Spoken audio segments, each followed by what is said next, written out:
السلام على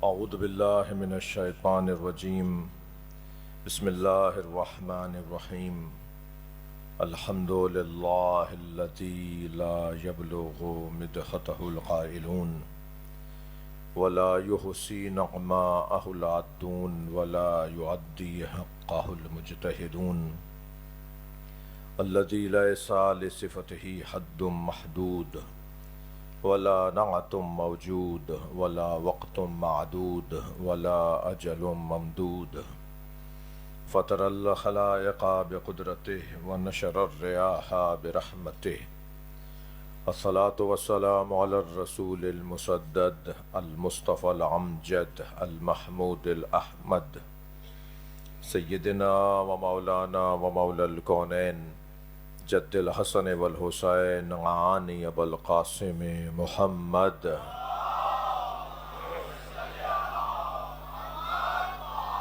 وآلہ الطیبین الطاہرین المعصومین الذین قال اللہ انما یرید اللہ لیذہب عنکم الرجس اہل البیت ویطہرکم تطہیرا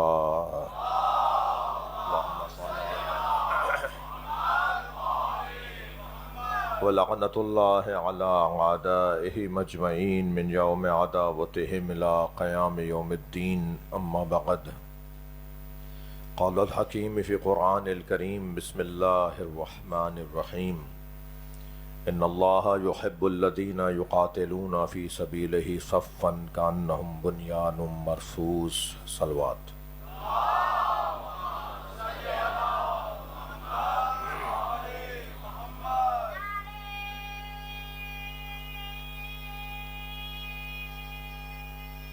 ماشاءاللہ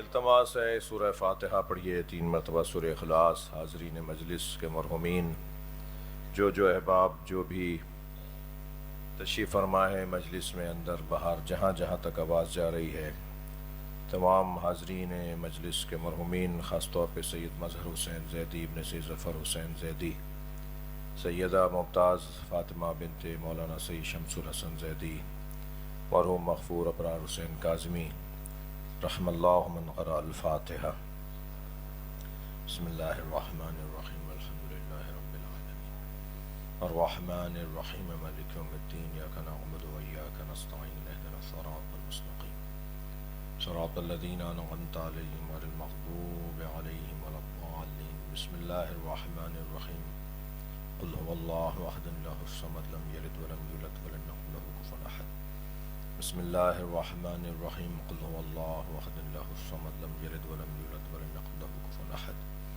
اللهم صل على محمد وآل محمد مغفرت کے لیے بلندتر صلوات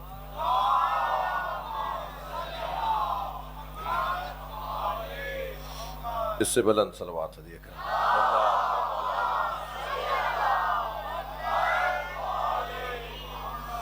سورہ مبارکہ صف آیت نمبر 4 پروردگار عالم اپنے اس کلام میں میدان میں جمنے ڈٹنے رکنے والوں کی تعریف کر رہا ہے میدان میں رکنے والا میدان میں جمنے والا میدان میں فتح اور نصرت کی نیت لے کر جانے والا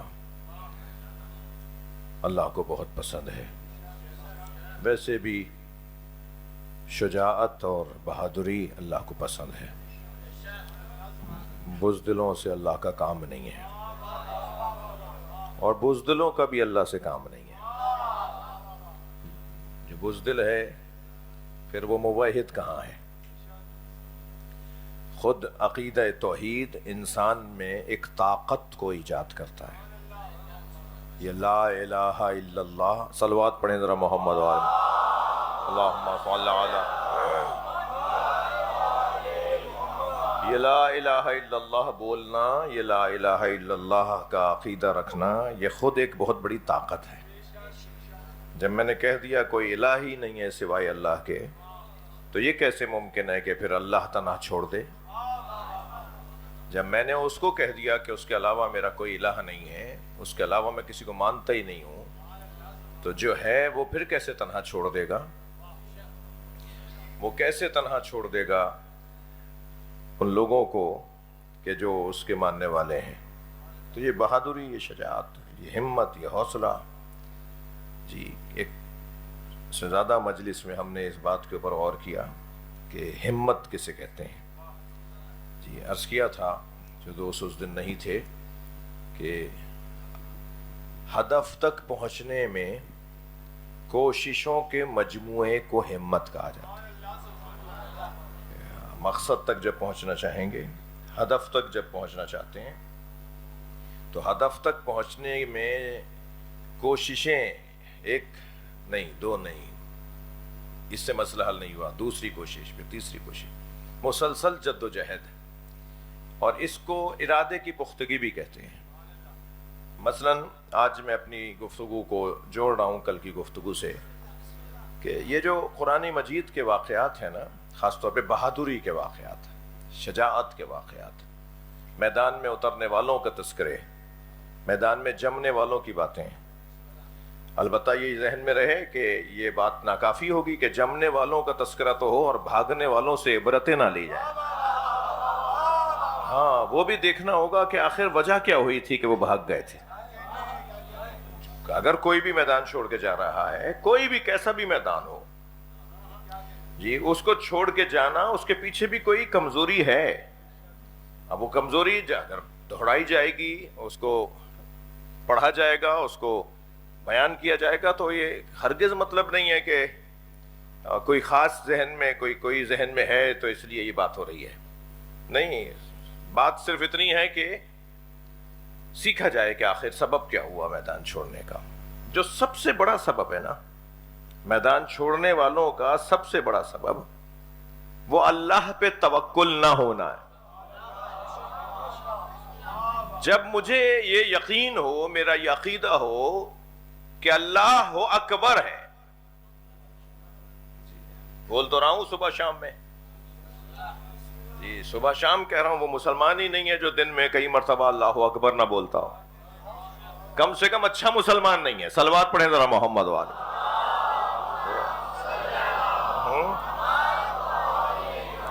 جو دن میں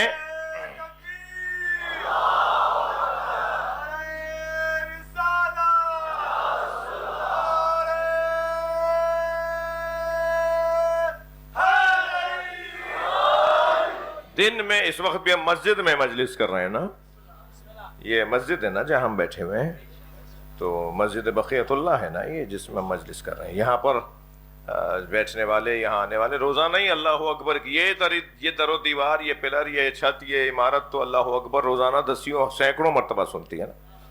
تو جب مان لیا، جب کہہ دیا اللہ اکبر، تو پھر کسی اور کو کیسے بڑا مان لے گا؟ وہ جس سے ڈر کے بھاگ رہا ہے اس کو بڑا مان لیا نا۔ جب ایک میدان میں ایک شخص نے اپنی تلوار مولا علی کے بالکل قریب لا کر روکی اور کہا کہ میں اسی وقت آپ کو مارنے والا ہوں، حضرت نے فرمایا مارنے والے سے زیادہ بچانے والا طاقتور ہے۔ تو یہ عقیدہ، یہ نظریہ، اور پھر ان واقعات کو دہرانے کی ضرورت ہے، میری ضرورت ہے، ہماری ضرورت ہے، ہم سب کی ضرورت ہے۔ ہم سب انسان ہیں بھائی، انسان نسیان کے خاندان کا لفظ ہے، بھولنے والا ہے، یہ اس کی طبیعت میں بھولنا ہے، اس کے مزاج میں بھولنا ہے، یہ بھول جاتا ہے۔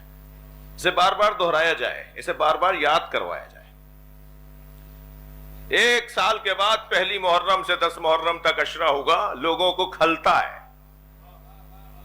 لوگوں کو یہ گرا گزرتا ہے۔ دیکھیے ہر سال وہی بات، ہر سال وہی بات، ہر سال وہی تذکرہ۔ میں ان لوگوں سے مخاطب ہوں، تمہیں ایک سال کے بعد امام حسین کا وہی ذکر اچھا نہیں لگتا، دن میں 5 مرتبہ وہی اذان، بھائی اذان ہی بدل دو، فجر کی کچھ اور، ظہر کی کچھ اور، عصر کی کچھ اور، مغرب کی کچھ اور، عشاء کی کچھ اور، وہی الفاظ، وہی جملے۔ جی یہ انسان ہے وہی بھول جاتا ہے. یہ تمہاری خواہشات پہ تو نہیں عزاداری رکے گی, تمہاری آرزوؤں پہ تھوڑی عزاداری رکے گی. یہ ہماری ضرورت ہے, ہم سب کی ضرورت ہے, حتیٰ ان کی بھی ضرورت ہے جنہیں یہ اچھی نہیں لگتی. جی یہ ان کو بھی کچھ نہ کچھ کان میں گزرتے گزرتے کوئی نہ کوئی بات جا رہی ہے, اور ان کے کان میں جب آتے جاتے گزرتے ہوئے کوئی بات کان میں جائے گی تو وہ ان کے بھی کام آئے گی. توجہ ہے نا؟ تو بات بہت روشن ہے کہ اس کو دہرانے کی ضرورت ہے, بار بار اس تذکرے کو دہرانے کی ضرورت ہے. ایک صلوات اور پڑھ لیں محمد و آل محمد.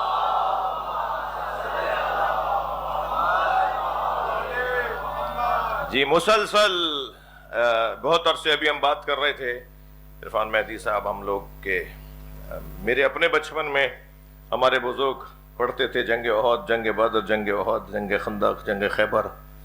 تو بیچ میں ایک میرے حلیے والوں نے اس کے خلاف اتنا بولنا شروع کیا کہ خیبر و خندق کب تک پڑھو گے, جب تک شجاعت کی ضرورت ہے پڑھی جائے گی, جب تک ہمت کی ضرورت ہے پڑھی جائے گی. مگر کیا کریں کہ ہمارے بعض لوگوں نے اتنا زیادہ اس موضوع کو وہ کہا کہ وہ خطبہ ذرا ڈر سے گئے, گھبرا سے گئے خطبہ و ذاکرین کہ بس ٹھیک ہے اب نہیں پڑھ رہے. تو شاید میرے بعض دوستوں کو تو شاید کوئی 30 سال کے بعد انہیں خیبر و خندق سننے کو مل رہی ہوگی, اور اس دفعہ کی تو کچھ تھوڑی سی ضرورت بھی تھی.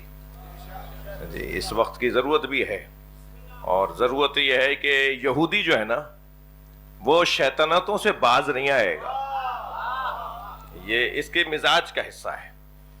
تو اب آپ ذرا اس بات میں آ جائیں کہ یہ طے ہے کہ جب اللہ نے عزت اپنے لیے رکھی ہے, العزت للہ ولرسولہ وللمؤمنین, یہ قرآن کی آیت ہے.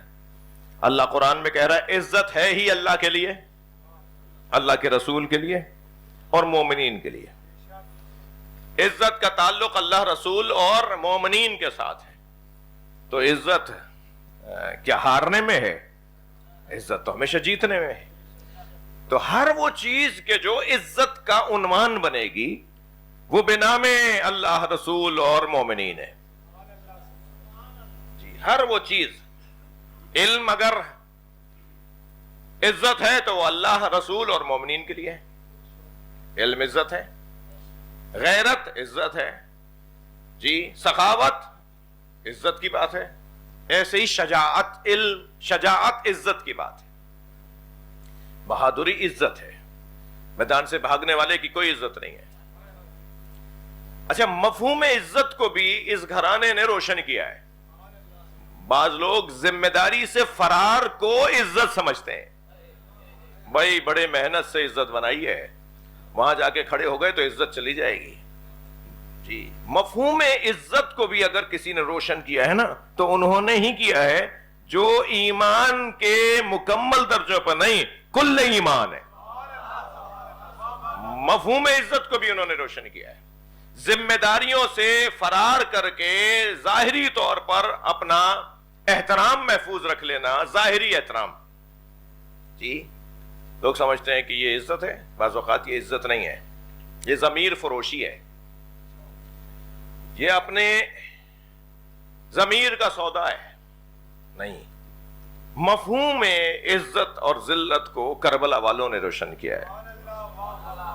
آپ بتائیے, کچھ دیر کے لیے سوچئے, اگر آپ کو ابھی کوئی ایسا کوئی جملہ کہہ دے جو شایع نشان نہ ہو آپ کے, تو آپ سمجھیں گے نا میری بے عزتی ہو گئی ہے نا. معاشرہ یہی, بھائی انہوں نے میری بے عزتی کر دی, سب کے سامنے مجھے ڈانٹ دیا, سب کے سامنے مجھے ٹوک دیا, سب کے سامنے انہوں نے ایسے کہہ کے مجھ سے بات کی, انہوں نے کہا جی کھڑے ہو جائیے, ادھر نہیں بیٹھیے ادھر بیٹھیے, مجھے ذلیل کر دیا مثلا.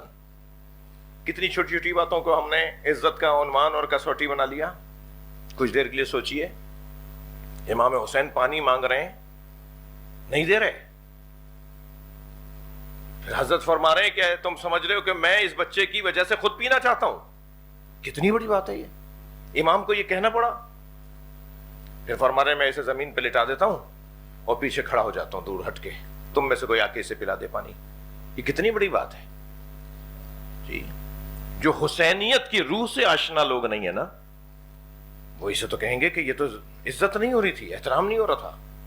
جی پھر آگے اور آگے جائیے, سب مل کر حضرت کو گرانا چاہ رہے ہیں گھوڑے سے. حضرت کو آخر سینے پہ تیر مار کے گرا دیا, پھر سینے پہ چڑھ کے بیٹھ گیا.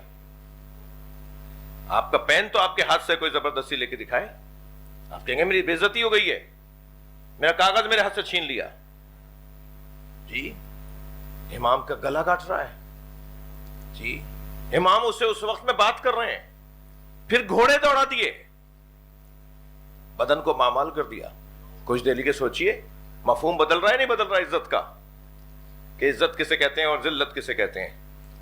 ادھر پھر ایسی ایسی بیویوں کے ساتھ ان کے خیموں میں گھسائے, ان کی چیزیں اٹھا رہے ہیں, جی ان کے سر سے چادر اتار رہے ہیں, جی خیموں کو جلا دیا, ہاتھ اٹھا رہے ہیں.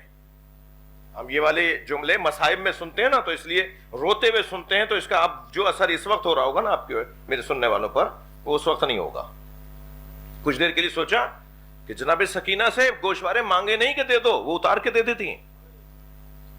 ایک ظالم نے گوشوارے کو پکڑ کے کھینچا, جب تک زندہ رہی کان دکھتے رہے بیوی کے.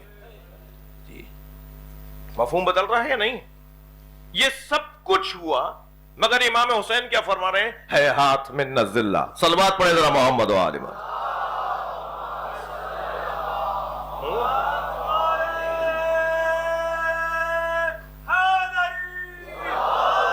حضرت فرما رہے ہیں کہ ذلت ہم سے دور ہے. اس کا مطلب یہ کہ یہ ذلت نہیں ہے, خدا معاذ اللہ. ذمہ داریوں کی ادائیگی کچھ دیر کے لیے وقتی طور پر آپ کو پریشان کرے گی, ذمہ داریوں کی ادائیگی, مگر کچھ مدت کے بعد ان ادائیگی کی وجہ سے, اس ذمہ داری کی ادائیگی کی وجہ سے جو ہدف اور مقصد کی عزت بنے گی, اس کا بول بالا ہوگا, اس کی ترویج و تبلیغ ہوگی, اس کی جو مضبوطی ہوگی, وہ مفہوم عزت کو روشن کرے گی.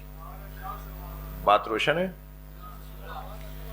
مسلمانوں نے جنگیں بہت سخت لڑیں, مگر ایک ایسی جنگ تھی جو سن 7 ہجری میں لڑی گئی, جو مشکل ترین جنگ تھی مسلمانوں کے لیے. میرے اپنے مطالعے میں جو جہاد کی تاریخ اسلام کی میں نے پڑھی ہے, کوئی جنگ مسلمانوں کی 40 دن تک نہیں چلی. 2 دن, 4 دن, 6 دن, 7 دن, بس.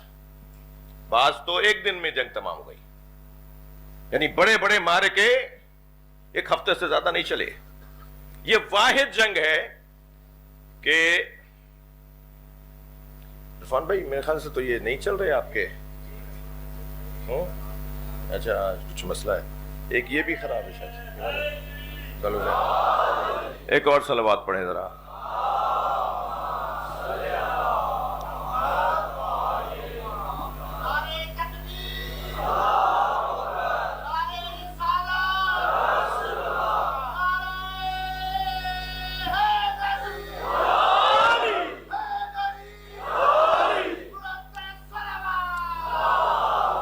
اللہم صلی علی محمد و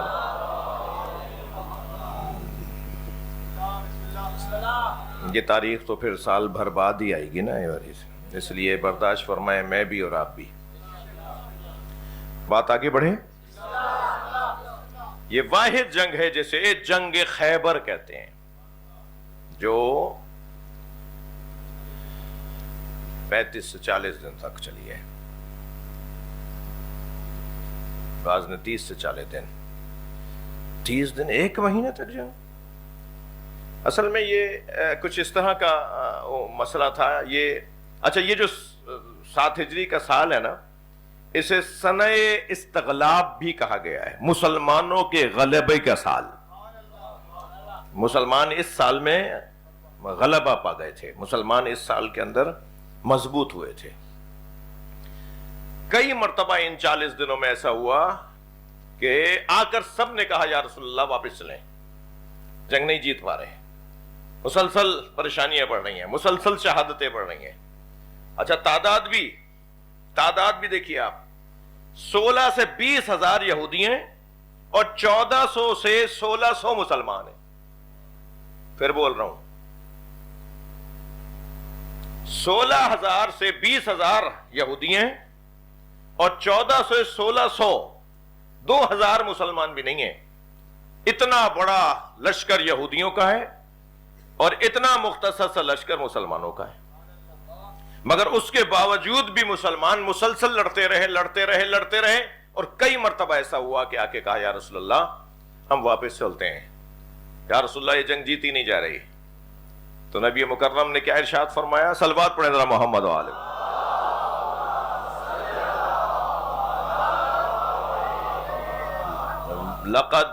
لقد وعد اللہ الخیبر، اللہ نے مجھ سے خیبر کا وعدہ کیا ہے. اللہ نے کہہ دیا ہے خیبر تمہیں ملنا ہے، مگر ہمت تو کرو اور ذرا رکو. یہاں تک کہ کیفیت یہ ہوئی کہ مسلمان مسلسل قربانیاں دے رہے ہیں، اور پھر ایک ایسا وقت آ گیا کہ حتی نامور لوگ، اب ہمارے یہاں تنگ نظری ہے ورنہ میں نام بتا دیتا، حتی نامور لوگ اس جنگ کے اندر اپنے سارے اوزار، اپنے ساری صلاحیتیں، اپنی ساری توانائیوں کو خرچ کر چکے تھے اور مسلمان جنگ جیت نہیں پا رہے تھے.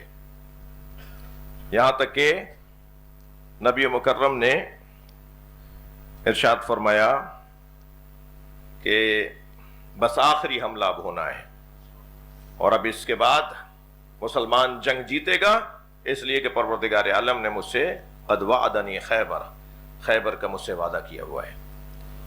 ساری شخصیات زور آزمائی کر چکی کہ اچانک سرکار دو جہاں خیمے سے باہر آئے، ایک بلندی پہ کھڑے ہوئے اور آپ نے آ کر اعلان فرمایا لَأُوتِيَنَّ رَایَةً غَدًا رَجُلًا كَرَّارًا غَيْرَ فَرَّارٍ.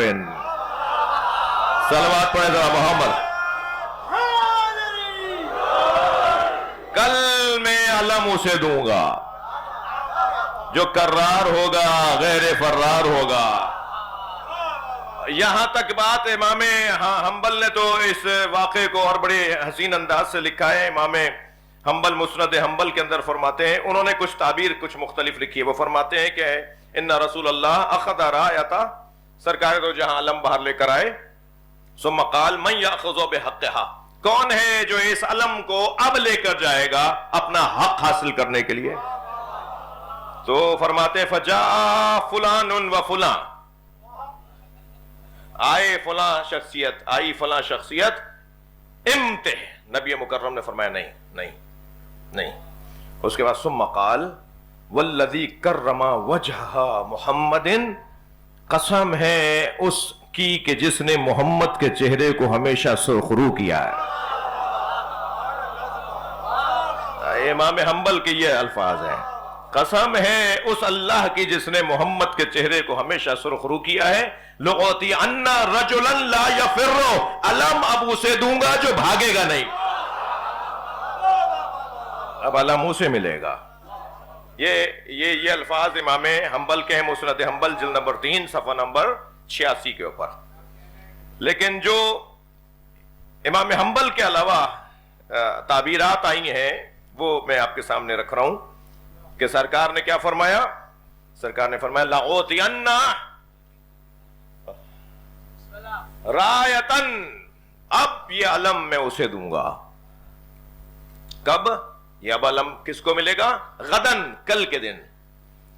رجلن، ایک ایسے ہمت والے کو، رجلن جو کرارن، جو پلٹ پلٹ کر حملہ کرے گا، یعنی میدان چھوڑ کر نہیں آئے گا. کرار تکرار کے خاندان کا لفظ ہے. میں کوئی بات اچھی پڑھوں، کوئی شاعر کوئی اچھا شعر پڑھے تو کہا جاتا نا مکرر، دوبارہ. بارے دیگر کو تکرار، کرر، عربی میں کہیں گے کرر، دوبارہ بولیے. مکرر، دوبارہ کہیے. اس خاندان کا لفظ ہے کرارن، جی، جو پلٹ پلٹ کر حملہ کرے. ایک مرتبہ کرار کا مطلب یہ ہے کہ جو حملہ کر کے چلا جائے پھر آ جائے. مجھے یہ مطلب سمجھ میں نہیں آتا، بلکہ کرار کا مطلب یہ ہے جو ہر دور میں آیا ہو، جو ہر دور میں مدد کرنے کے لیے آیا ہو. بھئی توجہ چاہوں گا یہاں میں کچھ دیر آپ کے ساتھ رہنا چاہتا ہوں. واحد ذات ہے. اللہ نے ایک ایسی ذات کو خلق کیا ہے جسے ہر نبی کے لیے مددگار بنایا. وہ جو ہر نبی کے لیے مددگار بن کر آیا ہے اسے کرار کہا جاتا ہے. اب وہ کرار، اب لہذا سرکار دو جہاں یہ اعلان کرنے کے بعد کیا فرمائیں گے؟ میرے مولا فرمائیں گے ناد علی. اب دیکھیں ناد علی کا ایک حصہ اللہ کا کلام ہے، ایک حصہ نبی کا کلام. آواز آئے گی ناد علی مظہر العجائب، پکارو علی کو. مظہر العجائب، جس پر عجائب ظاہر ہوں گے. مظہر یہ اسم مکان ہے، یہ اسم زمان ہے، یہ محل اور جگہ کو کہا جاتا ہے مظہر. اور مظہر اسم فاعل ہے. لہذا نعت علی کی دو اعراب ہیں، نعت علی مظہر العجائب یا نعت علی مظہر العجائب.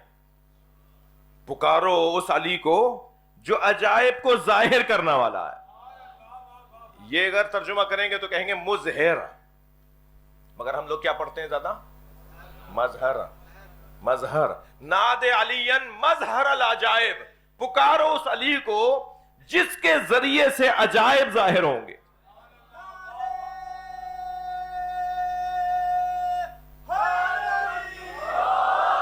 مظہر العجائب تجدہ اونا لک فی النوائب. اے میرے مصطفیٰ علی کو پکارو، تم پر ظاہر ہوں گے تجدہ اونا لک فی النوائب، وہ علی کہ جو ہر مصیبت اور ہر مشکل کام میں تمہارا مددگار بن جائے گا. اسے پکارو جو ہر مشکل کام میں تمہارا مددگار بنے گا. جی کل ہم و غم، ہر ہم اور غم میں سینجلی، بہت جلدی وہ ایسا کر کے دکھائے گا. جی یہاں تک یہ قول خدا ہے، حدیث قدسی ہے.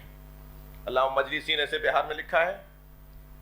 اور جن لوگوں کو مفہوم توحید اب تک سمجھ میں نہیں آیا وہ کہتے ہیں کہ یہ شرک ہے. جی وہ کہتے ہیں یہ شرک ہے. وہ کہتے ہیں ایسی کوئی روایت نہیں ہے، ایسی کوئی حدیث نہیں ہے. تو ظاہر ہے ہم ان کے لیے مجلس پڑھ بھی نہیں رہے. ذرا صلوات پڑھیں محمد و آل محمد.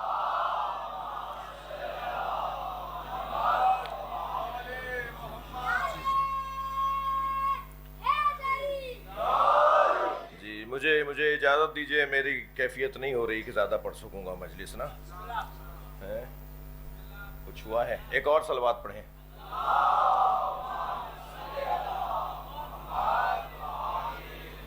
ایک اور بلند صلوات پڑھیں.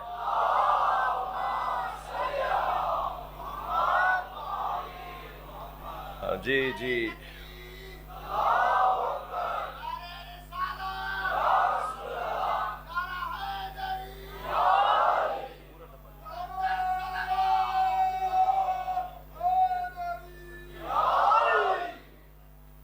ایک اور بلند صلوات پورا دے دو نا. ایک اور بلند صلوات. اللہم صل علی، اس سے بلند صلوات. اللہم صل علی.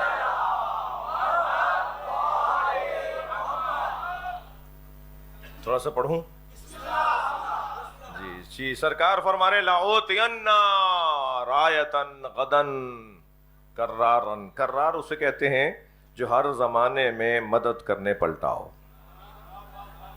حضرت آدم کی مدد کرنے آیا ہو، حضرت نوح کی مدد کرنے آیا ہو. مجھے اجازت دیں کسی اور موقع پہ بات کروں کہ حضرت نوح نے جب کشتی بنائی نا تو اللہ نے انہیں یہ بھی بتایا کہ کون سے درخت کو کاٹ کر لکڑیوں کے تختے بناؤ گے. اور پھر جب لکڑیوں کے انہوں نے تختے یعنی درخت کے تختے بنا لیے، لکڑی کے تختے بنا لیے کشتی بنانے کے لیے، پھر اللہ نے جبریل امی کے ذریعے سے جنت سے میخیں کیلیں بھیجیں. ہاں کسی اور موقع پہ بات ہوگی، مگر ابھی آپ صرف اشارتاً لے لیے. وہ جو کیلیں بھیجی نا، ان میں جو ایک جیسی کیلیں تھیں وہ تو ہزاروں کی تعداد میں تھیں. ان کی تعداد بھی لکھی ہے، معصومین نے بتائی ہے. ہاں یہ بات اہل بیت ہی بتا سکتے ہیں. جی ان کی تعداد بھی بتائی ہے کہ وہ ہزاروں کی تعداد میں کیلیں تھیں، مگر 5 کیلیں ایسی تھیں جن کے لگنے کے بعد کشتی مکمل ہوئی. اور حضرت نوح فرماتے ہیں کہ جب جبریل امین نے مجھے وہ 5 کیلیں لا کے دیں اور میں نے وہ رومال کھولا جس کے اندر وہ کیلیں تھیں، تو ان 5 میں سے ایک نور نکل رہا تھا اور ان کا ایک روپ تھا جو میرے اوپر تھا.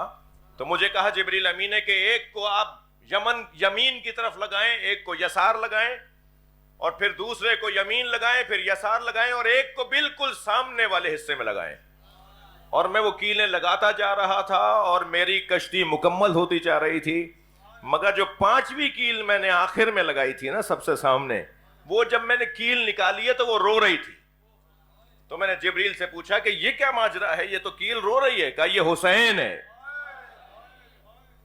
یعنی یہ نور حسین ہے جس کی وجہ سے تمہاری کشتی مکمل ہوگی. یہ بنا میں حسین ہے یہ کہ جو اب تم. تو یہ ہر نبی کے ساتھ مدد کے لیے اس گھرانے کو بھیجا گیا ہے. اچھا ممکن ہے کوئی کہے صاحب یہ پتہ نہیں شیعہ حضرات کیسی باتیں کرتے ہیں، تو ان کی تسلی کے لیے قرآن کی آیت پڑھ دیتا ہوں. ان کی تسلی کے لیے قرآن میں پروردگار عالم نے حضرت عیسیٰ علیہ السلام، حضرت یحییٰ علیہ السلام، انبیاء کرام کے حوالے سے ایک حکم نازل کیا ہے، ایک پیغام نازل کیا ہے. وہ کیا ہے؟ وَأَيَّدْنَاهُ بِرُوحِ الْقُدُسِ، اور ہم نے ان کی مدد کی ہے روح القدس کے ذریعے. روح القدس کے ذریعے سے مدد کی ہے. وسیلہ نہ ماننے والوں سے بات کر رہا ہوں، جو وسیلے کو نہیں مانتے نا انہیں آیت سنا رہا ہوں. اللہ کہہ رہے ہیں ہم نے روح القدس کے ذریعے سے نبیوں کی مدد کی ہے. اللہ نے مدد بھی کی ہے تو وسیلے کے ذریعے. اللہ اپنی مدد بھیجے تو وسیلے سے، امتی وسیلہ ماننے کو تیار نہیں ہے. بھائی اللہ اپنی مدد ایک وسیلے کے ذریعے سے بھیج رہا ہے. وہ روح القدس کون ہے؟ وہ اللہ تو نہیں ہے، اس لیے کہ وہ کہہ رہا ہے کہ ہم نے مدد کی ہے روح القدس کے ذریعے. روح القدس لیسا بملکن، وہ فرشتہ بھی نہیں ہے، وہ اللہ بھی نہیں ہے، فرشتہ بھی نہیں ہے. تو کون ہے؟ جو ہر زمانے میں اللہ کی طرف سے نبیوں کی مدد کو آئے اسی کو کرار کہتے ہیں. اور یہ وہی کرار ہے، یہ وہی کرار ہے کہ جیسے خیبر کے میدان میں نبی پکار رہے ہیں نُؤْتِيَنَّ رَایَةً غَدًا رَجُلًا كَرَّارًا غَيْرَ فَرَّارٍ. جو کرار ہوگا، اور یہاں کیونکہ غیر فرار کا لفظ ہے تو اس سے شاید واضح ہو رہا ہے کہ کرار کا مطلب یہ ہے جو میدان میں ڈٹنے والا ہوگا، جو میدان میں رکنے والا ہوگا. اور یہاں نبی کا فرمان مکمل نہیں ہوا. فرماتے ہیں یفتح اللہ یدہ، اللہ اس کے ہاتھوں پر فتح عطا کرے. 40 دن ہو چکے ہیں، بعض جگہ ہے کہ 39 دن گزر چکے تھے، یہ 40ویں دن کا واقعہ ہے. اللہ اس کے ہاتھوں پر فتح عطا کرے گا. اور پھر یہاں پر حدیث رکی نہیں، یحبہ اللہ ورسولہ، اللہ اور اللہ کا رسول اس سے محبت کرتا ہوگا. وَيُحِبُّهُ اللَّهَ وَرَسُولَهُ، اور وہ بھی اللہ اور اللہ کے رسول سے محبت کرتا ہوگا. اب یہ جو کیفیت ہے نا کہ اللہ اور اللہ کا رسول اس سے محبت کرتا ہوگا اور وہ اللہ اور اللہ کے رسول سے محبت کرتا ہوگا، اس وجود کو تلاش کرنا ہی عشق ہے.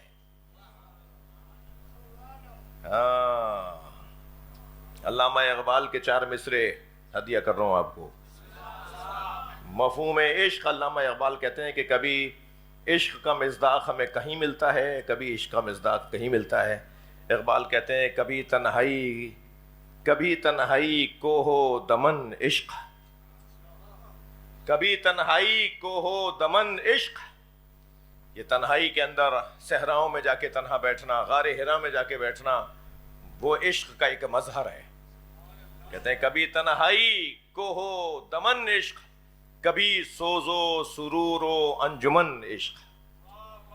اور کبھی مجمع میں بیٹھنا پڑے گا عشق کو ڈھونڈنے کے لیے، عشق پر عمل کرنے کے لیے. کبھی سوز و سرور و انجمن عشق. کہتے ہیں کہ کبھی سرمایہ محراب و منبر، کبھی محراب و منبر کا سرمایہ عشق، کبھی مولا علی خیبر شکن عشق. صلوات پڑھے محمد و آل محمد.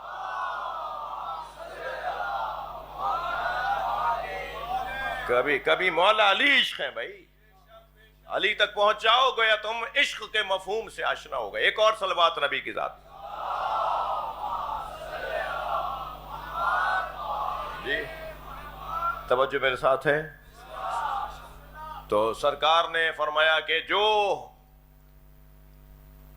خیبر کو فتح کر کے آئے گا اللہ اللہ کا رسول اس سے محبت کرتا ہوگا اور وہ بھی اللہ اور اللہ کے رسول سے محبت کرتا ہوگا. لہذا دوسرا دن آیا, مولا نبی علم لے کر باہر آئے. اب مولا علی تو تھے نہیں وہاں, اس کی وجہ ہی سے اچھا 60 میل کا فاصلہ ہے خیبر میں اور مدینے میں. کتنا؟ 60 میل کے فاصلے پہ مولا علی تو مدینے میں ہے. تسلی بھی رہی ہوگی جی. تو مولا نبی نے باہر آ کے فرمایا اے نا علی, علی کہاں ہے؟ تو بتایا یا رسول اللہ علی کو تو آشوب چشم ہے, جسے عربی میں کہتے ہیں ارمد عین, آپ کی آنکھیں آ رہی ہیں. علی تو مدینے میں ہے, علی کو تو آشوب چشم ہے. تو پھر اللہ کا حکم آیا کہ پڑھو ناد علی مظہر العجائب. تو سرکار دو جن آواز دو علی کو. تو نبی مکرم نے پہلی مرتبہ کہا یا علی. تو مجھے لگتا ہے کہ یا علی کہنے پر علی اپنے گھر سے نکلے. جب دوسری دفعہ فرمایا یا علی تو مولا علی آدھے رستے پہنچے. اور جب فرمایا یا علی کتنی دیر لگی ہوگی 3 دفعہ علی کہنے میں؟ میرے مولا 60 میل کے فاصلے سے خیبر میں پہنچے. تھک تو نہیں رہے آپ حضرات؟ اور جیسے ہی تیسرے مرتبہ کہا یا علی تو آواز آئی لبیک یا رسول اللہ. صلوات پڑھے محمد و آل محمد.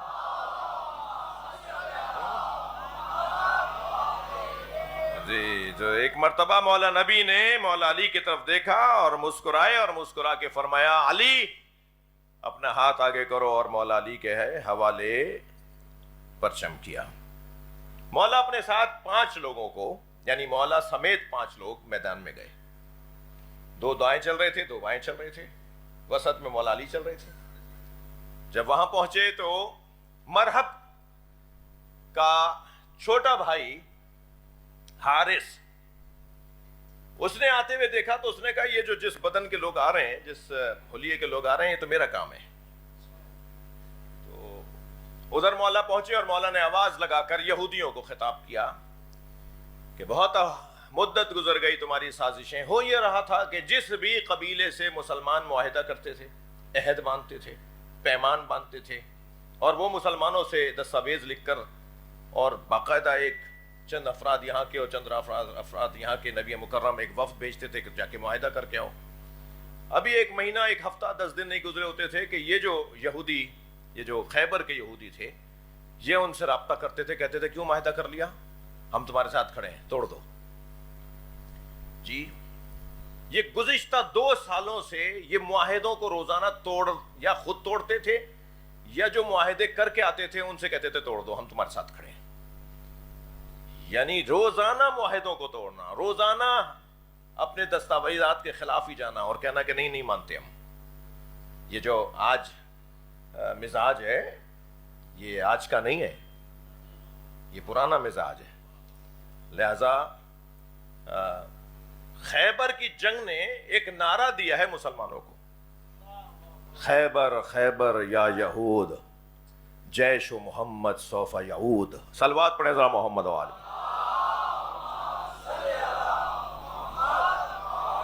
جی خیبر کی اس مارکے نے آج کے مسلمانوں کو بھی ایک نعرہ دیا ہے, اور وہ یہ کہ خیبر ہم بھولے نہیں ہیں, جیش محمد پھر پلٹ کر آئے گا.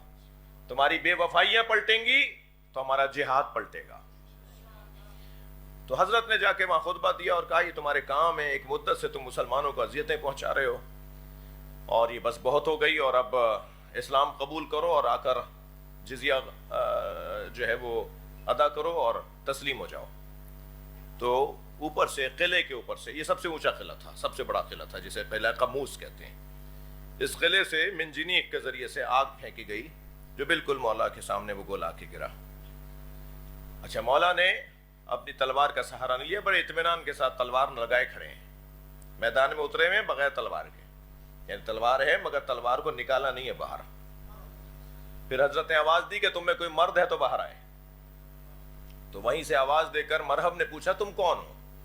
تو حضرت نے پھر وہاں وہ اپنا تعارف کروایا، انا الذی سمتنی امی حیدرہ. میں ایک مجلس میں کہہ چکا ہوں کہ ان کے خاندان کی ایک خاتون تھی جو کاہن تھی، نجومی تھی، منجم تھی جی. اس نے حساب لگایا ہوا تھا. اس نے کہا تھا کہ میرے خاندان کے یہ چند بہادر جوان کسی کے ہاتھوں شکست نہیں کھا سکتے، مگر میرے حساب کتاب میں ہے کہ کوئی حیدر نامی جوان ہوگا وہ انہیں مار دے گا. تو جیسے ہی مولا نے فرمایا نا انا الذی سمتنی امی حیدرہ، میں وہ ہوں جس کی ماں نے اس کا نام حیدر رکھا ہے. تو پہلے تو گھبراہٹ شروع ہو گئی کہ اب ہوگا کیا، لیکن ظاہر ہے یہ تو چاہتے نہیں تھا نا کہ عورتیں ان پہ ہنسیں. تو ادھر مرحب نے اپنے بھائی حارث سے کہا کہ تم جاؤ. حارث آیا، میرے مولا نے ایک وار میں حارث کی گردن اڑا دی. وہ تڑپ کے گرنے لگا. تو پھر مرحب آیا. مرحب جو آیا تو اس نے زرائے بختر پہنی ہوئی تھی.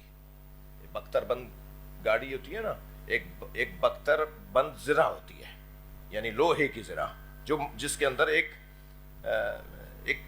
نوک کے برابر بھی جگہ نہ ہو، مکمل لوہا اس نے پہنا ہوا تھا.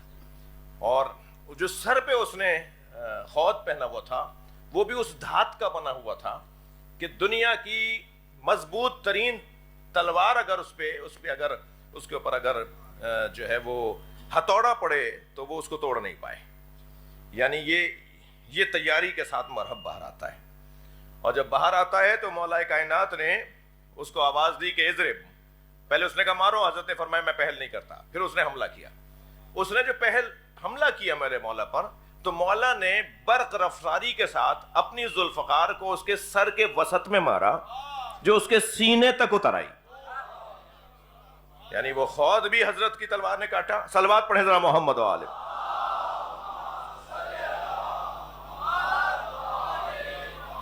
اور وہ اس کیفیت میں زمین پر گرا. اور پھر یہاں میرے مولا نے آواز دی کہ مسلمان لشکر اب آ جائے. میں نے ان کے سردار مار دیے. اب لشکر وہاں چلا ہے، سامنے قلعہ ہے، قلعے کے اوپر دروازہ بند ہے، قلعہ بند ہے. ادھر وہ اندر موجود ہیں. ادھر اندر سے انہوں نے ایک دوسرے کو آوازیں لگانا شروع کی کہ اب ہماری جان بچنے والی نہیں ہے. مولا آگے بڑھے. عجیب انداز ہے مولا علی کا جی. میرے مولا نے آگے بڑھ کر اس دروازے کو جسے بہت سے لوگ مل کے کھولتے بند کرتے تھے، میرے مولا نے اپنی 2 انگلیوں سے اس دروازے کو اکھاڑا ہے. ہاں مولا نے اسے قبضے سمیت اکھاڑ ڈالا. اور جب اسے اکھاڑا تو حضرت نے اسی کو خندق میں اتر کے پل بنا دیا. اور مسلمان لشکر اسی پر سے گزر کے قلعے کے اندر گیا ہے اور پورا قلعہ انہوں نے فتح کیا اور اپنے ہاتھ میں اس کے امور لیے. تب کسی نے پوچھا یا علی یہ کیسے ممکن ہے جو منظر سب نے دیکھا کہ کوئی اس دروازے کو 2 انگلیوں سے اکھاڑ دے جسے کھولنے بند کرنے کے لیے بہت سے لوگ اپنا زور لگاتے ہوں. تو میرے مولا مسکرائے فرمایا ما قلعت باب خیبر بقوت جسمانیہ. میں نے باب خیبر قوت جسمانیہ سے نہیں اکھاڑا ہے، بل قلعتها بقوت رحمانیہ. میں نے قدرت الہیہ سے اکھاڑا ہے. صلوات پڑھ.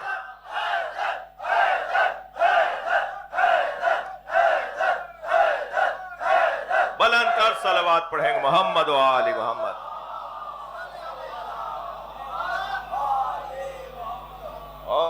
اور کچھ دیر آپ کی خدمت میں اس موضوع پہ رہا جا سکتا ہے.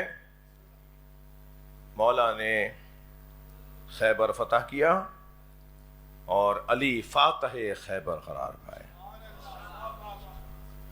اور آج بھی یا علی والے ہی خیبر فتح کریں گے یا نعرہ حیدری سے ہی خیبر فتح ہوگا.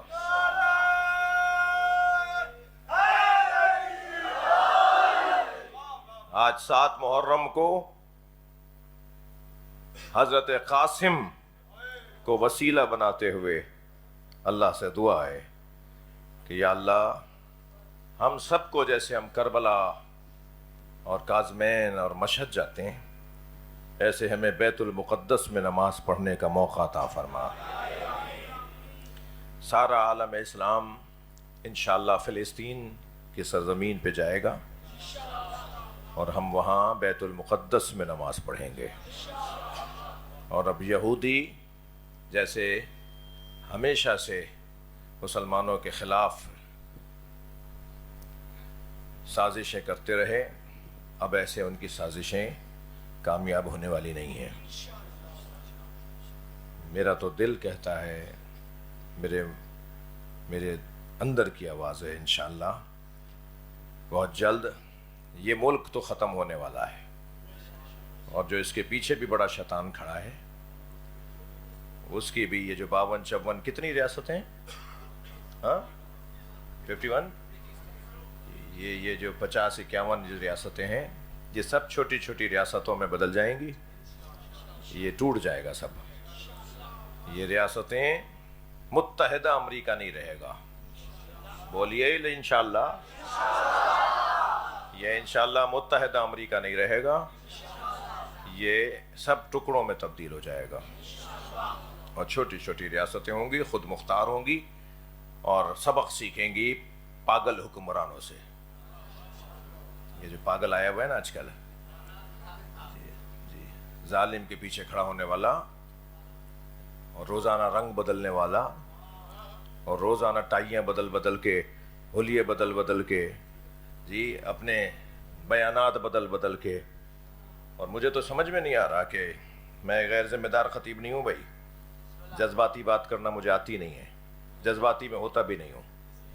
مجھے تو سمجھ میں نہیں آتا کہ یہ جو دنیا میں پڑھا لکھا ملک شمار ہوتا ہے امریکہ، اس کے پڑھے لکھے لوگوں کو کیا ہو گیا ہے؟ کیسے لوگوں کا انتخاب کرتے ہیں؟ کیسے لوگوں کو منتخب کرتے ہیں؟ جو تمہیں ذلیل کروا رہا ہے، جو تمہیں خوار کروا رہا ہے۔ اور اب آپ دیکھیے کہ وہاں مسلسل احتجاج کی کیفیت ہے، مسلسل ان کے جو اپوزیشن کی جماعتیں ہیں ان کی طرف سے احتجاج ہیں، ناراضگیاں ہیں۔ تو یہ مجھے تو خوشبو آ رہی ہے امام کے ظہور کی۔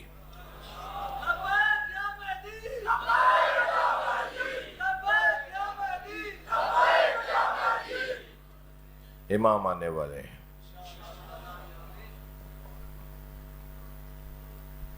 آج کی اس مجلس میں بھی امام کو بلائیے۔ ابھی کچھ دیر کے بعد میرے یہ جوان حضرت قاسم کی کچھ نشانیاں لے کر آئیں گے۔ ہمارے ہاں سندھ میں، پنجاب میں،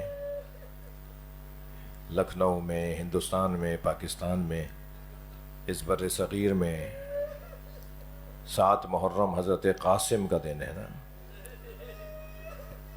ایک اس نوجوان کا دن ہے جس کی ماں کی بڑی آرزو تھی، اور کون سی ماں ہے جس کی آرزو نہ ہو کہ اس کا بیٹا دولہا بنے؟ حضرت ام فروہ کی بھی یہی آرزو تھی نا، میرا بچہ صحرا بندھے، میرا بچہ دولہا بنے۔ اور امام حسن نے فرمایا تھا بھائی حسین تمہاری بیٹی ہو اور میرا بیٹا ہو، اور ان کے ہاں عقد ہو، ہمارے بچوں کی شادیاں ہوں۔ حضرت قاسم کا حضرت فاطمہ کبریٰ سے عقد ہوتا، مگر یہ کیسا دولہا بنا؟ دولہا کے تو ہاتھوں میں مہندی لگائی جاتی ہے نا، یہ کیسا دولہا ہے جس کے پورے بدن پر خون کی مہندی لگی ہوئی ہے؟ ماں سے اپنا بچہ دیکھا نہیں جا رہا۔ سلام ہو بی بی ام فروہ پر، بڑا جگر ہے اس بی بی کا بھی۔ شب عاشور حضرت قاسم کو لیے بیٹھی تھیں اور کہہ رہی تھی قاسم کل اپنے چچا پہ اپنی جان قربان کرنی ہے، اور دیکھو اگر قربانی میں کوئی کوتاہی یا کمزوری رہ گئی تو شاید لوگ کہیں کہ غیر خاندان کی ماں تھی، یہ خون کا اثر تھا، یہ دودھ کی تاثیر تھی، یہ تربیت کا اثر تھا۔ اے میرے لال کہیں کمزوری نہ رہ جائے، اپنے چچا پہ اپنی جان قربان کر دینا، اجرکم اللہ۔ امام حسین کی آنکھوں میں آنسو آ گئے۔ فرمایا بھابھی آپ کے اس بچے کی قربانی تو سب سے علیحدہ ہوگی، جیسا قاسم قربان ہوگا ایسا تو کربلا میں کوئی قربان نہیں ہوگا۔ اجرکم اللہ، اجرکم اللہ۔ شب عاشور جب اصحاب سے بات کر رہے تھے نا امام حسین، تو جب اصحاب سے گفتگو مکمل ہوئی تو کیا دیکھا، کونے میں حضرت قاسم کھڑے ہیں۔ تو امام نے فرمایا قاسم تم بھی یہیں ہو؟ کہا چچا جان آپ تمام اصحاب کو بتا رہے تھے کہ کون کیسے شہید ہوگا، چچا جان کیا میرا نام بھی شہیدوں میں ہے؟ اجرکم اللہ، اجرکم اللہ، اللہ آپ کو کسی غم میں نہ رلائے۔ امام حسین نے فرمایا قاسم تم تو بہت بڑے ہو، تمہارا بھائی علی اصغر بھی شہید ہو جائے گا۔ تو ایک مرتبہ انگڑائی لی اور فرمایا حل یسلون الی الخیام، چچا جان کیا یہ خیموں میں گھسائیں گے؟ میرا بھائی تو خیمے میں ہے نا، جھولے میں ہے، کیسے علی اصغر کو ماریں گے؟ میرا بھائی تو جھولے میں ہے۔ تو امام نے فرمایا میں علی اصغر کو اپنی گود میں لے جاؤں گا، علی اصغر کو یہ لوگ مار دیں گے۔ جب دوسرا دن یعنی عاشور کا دن آیا اور ہر شہید امام حسین سے اجازت لے لے کر مجاہد جاتا رہا اور شہید ہوتا رہا، تو بار بار آ کر حضرت قاسم کھڑے ہو جاتے تھے، چچا مجھے اجازت ہے، چچا اب میں چلا جاؤں، اور امام یہ کہہ کے لوٹا دیتے تھے تم میرے بھائی کی نشانی ہو، تم بیوہ ماں کا سہارا ہو، اور حضرت قاسم لوٹ جاتے تھے۔ اچانک جناب ام فروہ کو یاد آیا کہ جب امام حسن کی شہادت ہو رہی تھی نا، اس وقت امام حسن نے ایک تحریر لکھ کر دی تھی جناب ام فروہ کو، اپنی زوجہ کو، اور فرمایا تھا جب کوئی مشکل گھڑی آئے تو اس تحریر کو کھول کے پڑھ لینا، تمہاری مشکل آسان ہو جائے گی۔ امام حسین نے کبھی اپنی بھاوج کو اور اپنے بھتیجے کو احساس ہی نہیں ہونے دیا کسی مشکل کا، کوئی ایسی گھڑی نہیں آئی کہ جو امام حسین نے اس کو مسئلے کو حل نہ کیا ہو، کبھی یاد بھی نہیں آئی یہ بات کہ میرے مولا نے، میرے آقا نے مجھے خط لکھ کر دیا تھا مشکل گھڑی کے لیے۔ لیکن جب جناب قاسم کو امام حسین بار بار لوٹاتے رہے نا، تو جناب ام فروہ کو یاد آیا کہ شاید یہ وہی گھڑی ہے جس کے لیے میرے مولا نے مجھے خط لکھ کر دیا تھا۔ اب جو اس خط کو نکالا تو وہ خط امام حسن کا تھا، امام حسین کا نام۔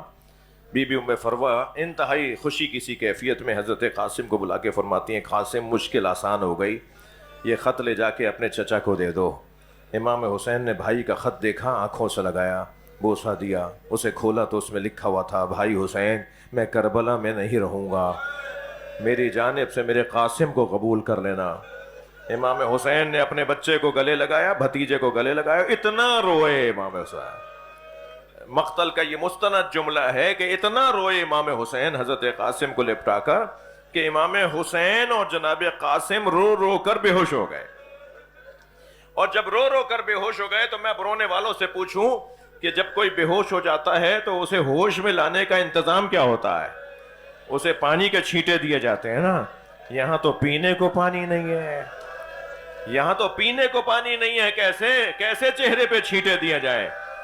تو مقتل کا جملہ ہے، ذیشان حیدر جوادی کا جملہ ہے، وہ کہتے ہیں کہ جناب زینب سرہانے بیٹھ گئی تھی، بی بی کی آنکھوں سے آنسو ٹپک رہے تھے، اور کبھی قاسم کی آنکھیں کھلتی تھی تو کبھی حسین آنکھیں کھول کے دیکھتے، اور فرمایا بھائی حسین یہ کیا عالم ہے؟ فرمایا بہن زینب مجھے بھائی حسن یاد آ گئے۔ حضرت قاسم کو خود امام حسین نے اپنے ہاتھوں، اجرکم اللہ، جن کے مذہب میں رونا جائز ہے تکلف نہ کریں، 7 محرم کی مجلس ہے نا، رونے آئے نا، پرسہ دینے آئے۔ امام حسین نے اپنے بھتیجے کو اپنے ہاتھوں سے تیار کیا، سر پہ امامہ باندھا، آدھے امامے کے تحت الحنق سے پیچ نکال کر مولا حضرت امام حسین نے حضرت قاسم کے چہرے پہ نقاب لگائی، اور پھر اپنے ہاتھوں سے گھوڑے پر بٹھایا۔ جب گھوڑے پہ بٹھا دیا تو پیر رکابوں تک نہیں آ رہے تھے، تو رکابوں کو کاٹ کر پیروں تک رکابوں کو پہنچایا گیا، یعنی ڈوریوں کو کاٹ کر رکابوں کو پیروں تک پہنچایا گیا، اور پھر گھوڑے پہ بٹھا کر روانہ کیا، اور پھر یہ کہہ کے روانہ کیا بیٹا تم حیدر کرار کے پوتے ہو، دشمن کا مقابلہ کرنا ہے۔ حضرت قاسم 11 یا 13 سال کے ہیں کربلا میں۔ حضرت قاسم نے 3 بڑے شامی پہلوانوں کو فنار کیا، ارزق شامی اور اس کے 3 بڑے بیٹوں کو مارا، اور پھر جب بیٹے مر گئے تو یہ چیختا ہوا باہر نکلا اور کہنے لگا اس نے میری نسل منقطع کر دی۔ اور پھر جب حضرت قاسم پر اس نے حملہ کیا تو حضرت قاسم نے ارزق شامی کو بھی فنار کیا۔ پھر آواز لگائی گئی کہ یہ بچہ تنہا تن بتن جنگ میں جیت نہیں پائیں گے، اس بچے سے ہم سب مل کر حملہ کرو۔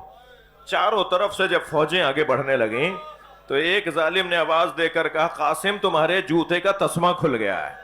حضرت قاسم نے جھک کے جو دیکھا تو سر پہ گرز آ کے لگا، اور حضرت قاسم گھوڑے سے زمین کی طرف آئے تو آواز دے کر کہا چچا میری مدد کیجیے گا۔ امام حسین ذوالجناح پر بیٹھے اور گھوڑے کو دوڑاتے ہوئے مقتل کی طرف، میدان کی طرف روانہ ہوئے، اور تلوار اپنے نیام سے نکال کر فضا میں بلند کرتے ہوئے جا رہے تھے، اور یہ کہتے ہوئے جا رہے تھے تم نے میرے بھتیجے کو یتیم سمجھا ہے، تم نے میرے بھتیجے کو اکیلا سمجھا ہے۔ یہ کہہ کر امام حسین جب آگے بڑھے، دشمن یہ سمجھا کہ حسین نے حملہ کیا ہے، تو سنیں گے مشرق کے گھوڑے مغرب اور مغرب کے گھوڑے مشرق، اور ایک آواز آنے لگی چچا مجھے بچائیے۔ جب گرد چھٹی اور امام حسین بیٹھے تو کیا دیکھا، قاسم کا بدن پامال ہو گیا، گریا ہو گیا زدارو۔ مگر ایک جملہ سن لیجئے، کربلا کے شہیدوں میں دو بدن پامال ہوئے ہیں، ایک امام حسین کا بدن، ایک حضرت قاسم کا بدن، مگر دونوں کا فرق بتا دوں، ایک شہادت کے بعد پامال ہوا اور ایک زندگی میں پامال ہوا۔ امام حسین کی شہادت کے بعد گھوڑے دوڑائے گئے، مگر قاسم کے بدن میں زندگی میں گھوڑے دوڑ گئے۔ امام حسین نے اجرکم اللہ اجرکم اللہ، امام نے اپنے بھتیجے کا بدن اٹھایا، بدن اٹھ نہیں رہا حسین سے، قاسم کا پامال بدن اٹھا کر لائے، گنج شہیدہ کی طرف آئے، ساری بیبیاں صف باندھے کھڑی تھیں، حضرت قاسم کے گویا جیسے بارات آ رہی ہو نا، اس کیفیت میں حضرت قاسم کا استقبال ہو رہا ہے۔ امام حسین نے اور بیویوں میں دیکھا کہ اس بچے کی ماں نظر نہیں آ رہی، تو جناب زینب کو آواز دے کر کہا بہن زینب بھابی ام فروہ کہاں ہے؟ تو بی بی کی آواز آئی کہ بھابی خیمے کی پشت پہ سجدے کی حالت میں۔ اب جا کے کیا دیکھا کہ سجدہ کر رہی ہیں جناب ام فروہ اور تسبیح پڑھ رہی ہیں، شکرن شکرا حقن حقا۔ سجدہ مکمل ہوا، اجرکم اللہ، سجدہ مکمل ہوا، آواز دی بھابی آپ کو حسین بلا رہے ہیں۔ وہاں آئیں جہاں بچے کا لاشا رکھا ہوا تھا، پہلے اپنے بچے کا پامال لاشا دیکھا اور پھر فرمانے لگی بھائی حسین مجھے قاسم کا خون بھرا کرتا چاہیے، جس کرتے میں میرا بچہ شہید ہوا ہے نا وہ کرتا مجھے چاہیے۔ امام نے نہیں پوچھا بھابی اس کرتے کا کیا کریں گی جو تار تار ہو گیا، جو چاک چاک ہو گیا، اس کرتے کا کیا کریں گی جو خون میں بھرا ہوا ہے، مگر ماں مانگ رہی تھی نا۔ کچھ ہی دیر بعد امام حسین نے وہ کرتا دے دیا، بی بی نے وہ کرتا اپنے خیمے میں لے جا کے رکھ دیا۔ عاشور کا دن عصر کے وقت خیمے لوٹے، 11 محرم کو قافلہ اسیر ہو کے کوفہ گیا، کوفے سے شام گیا، شام میں اسیر رہا، اسیری سے رہائی ملی تو تبرکات واپس آئے۔ ہر بی بی نے اپنی گٹھڑی اٹھائی ہوئی تھی، جناب ام فروہ نے اپنی گٹھڑی سینے سے لگائی ہوئی تھی۔ یہ قافلہ شام سے کربلا آیا، کربلا سے مدینہ گیا، آخری جملہ کہہ رہا ہوں، اور جب مدینہ پہنچی نا تو بار بار کہنے لگی مجھے جنت البقیع لے جاؤ، مجھے جنت البقیع لے جاؤ۔ اور جب جنت البقیع پہنچی، قبر امام حسن کے برابر میں بیٹھی، گٹھڑی کھولی، خون بھرا کرتا نکالا، امام حسن کی قبر پہ پھیلا دیا اور ایک مرثیہ پڑھا، اے میرے والی تمہارے بچے کی نشانی لائے۔ قاسم نے وفاداری کا حق ادا کر دیا۔ یا حسین یا حسین۔